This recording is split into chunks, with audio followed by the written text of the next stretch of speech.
you initially get this in the mail, and I'm actually going to show you on a cup of, it's not coffee obviously, but it's about 1.5 inches from the top. But when you go to mix your coffee, even on low, you can see that sprays all over the place.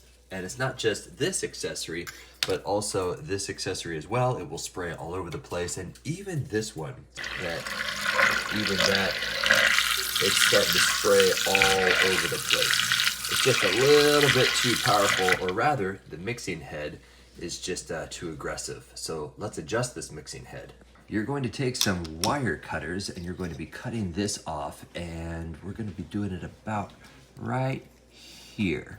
Now what's key to this is after you clip that off, this is going to be a little sharp, and you don't want this to cut into your mug or anything like that, especially if it's a glass mug like you just saw for mine. So what you're going to want to do with this is kind of tilt it in, or rather curve this tip inward so that you're not actually cutting anything. We're going to again make this nice and flat, trying to create as little surface area as possible on this thing. So now let's go ahead and test it and see if it splashes everywhere. I'm going to click low.